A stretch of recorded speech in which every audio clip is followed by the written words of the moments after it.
রেস্টুরেন্টে গিয়ে কখনো কখনো কাবাব অর্ডার করে থাকলেও বাড়িতে কখনোই কাবাবটা বানানো হয়ে ওঠে না, কারণ অনেকের বাড়িতেই ওভেন বা তন্দুর থাকে না।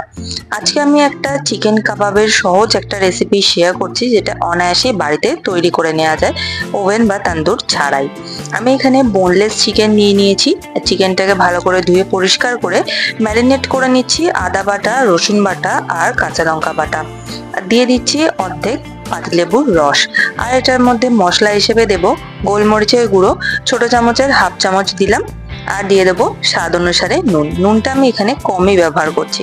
চিকেনটাকে খুব ভালো করে ম্যারিনেট করে 10-15 মিনিটের জন্য রেখে দেবো। এটা গেল চিকেনের ফার্স্ট ম্যারিনেশন। এবার এটা একটা সেকেন্ড ম্যারিনেশন তৈরি করে নিতে হবে। চিকেনটা সাইডে সরিয়ে রাখবো আর একটা বড় বোল নিয়ে নেব। বোলের মধ্যে দিয়ে দেব টক দই। আমি এখানে বড় চামচে 2 থেকে আড়াই চামচ মতন টক দই নিয়ে নিলাম। আর এটার মধ্যে অ্যাড করে দেবো ছোট চামচে 2 চামচ ছাতু। আমি এখানে বেসন ব্যবহার করছি না, ছাতুটাই ব্যবহার করছি, কারণ বেসন ব্যবহার করলে কিন্তু একটা গন্ধ থেকে যাবে বেসনের। তো সেই জন্য ছাতু ব্যবহার করছি। দিয়ে দিলাম অল্প করে একটুখানি নুন, গোলমরিচের গুঁড়ো, গরম মশলার গুঁড়ো, হলুদ গুঁড়ো, লঙ্কার গুঁড়ো।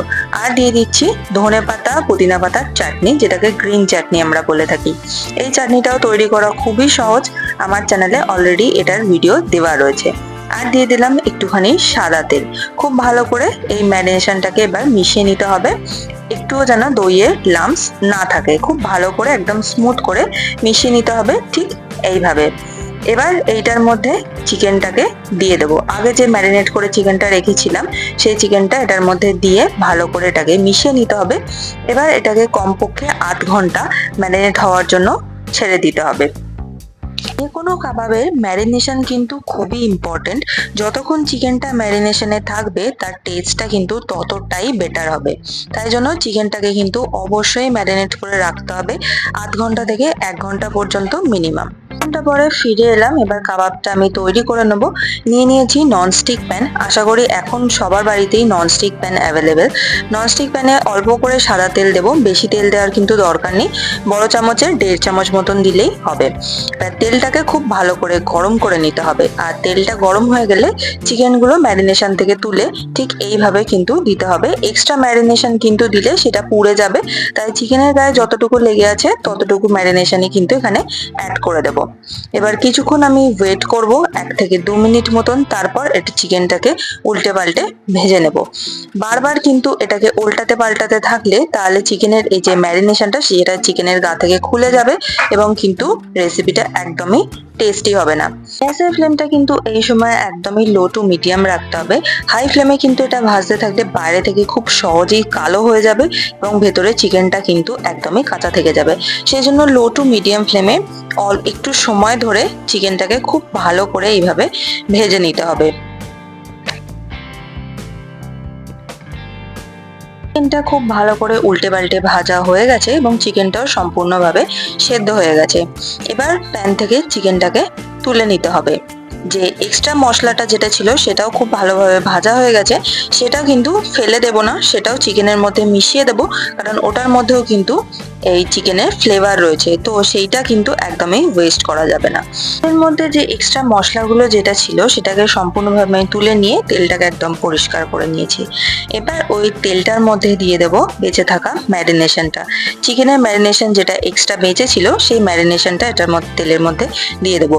এইটা দিয়ে তৈরি করে নেব একটা সস, যেটা চিকেনটাকে কোট করবে। তো এবার কিন্তু ফ্লেমটা আমি মিডিয়ামে রাখবো আর এই ম্যারিনেশনটাকে খুব ভালো করে এটাকে ভেজে নিতে হবে, কাঁচা গন্ধটা যাতে একদমই চলে যায়। এখানে একটা কথা মনে রাখতে হবে, ম্যারিনেশনটার মধ্যে কিন্তু ছাতু আছে, তাই এটাকে একদম হাই ফ্লেমে করা যাবে না, তাহলে কিন্তু খুব তাড়াতাড়ি এটা একদম ঘন হয়ে যাবে। সেই জন্য মিডিয়াম ফ্লেমে ধীরে ধীরে এটাকে মশলাটাকে ভালো করে আমি ভেজে নিয়েছি। তারপর এটার মধ্যে চিকেনটাকে দিয়ে দেবো। যে জুসটা যেটা বেরিয়েছিল সেটাও কিন্তু এটার মধ্যে দিয়ে দিতে হবে। আর চিকেনটাকে খুব ভালো করে কোট করে নিতে হবে। গ্যাসের ফ্লেমটা কিন্তু আমি এই সময় লোতেই রেখেছি। চিকেনটাকে মশলাটা খুব ভালো করে কোট করে নিলেই এই রেসিপিটা একদম তৈরি হয়ে যাবে সার্ভ করার জন্য। তো চিকেন থেকে খুব ভালো করে তেল বেরোতে শুরু করে দিয়েছে, মানে এটা সম্পূর্ণভাবে রেডি হয়ে গেছে। হয়ে গেছে বাঞ্জারা কাবাব। এটাকে এবার আমি সার্ভ করব গরম গরম। তাই জন্য প্লেটের মধ্যে দিয়ে দিলাম কিছু পেঁয়াজের রিং, আর তার সাথে দিচ্ছি লেবু আর কাঁচা লঙ্কা। আর এটাকে আমি সার্ভ করব রায়তা দিয়ে। রায়তা বানিয়ে নিয়েছি গ্রিন চাটনি দিয়ে, দই আর গ্রিন চাটনি, বাস এটার মধ্যে আর কিছু নেই।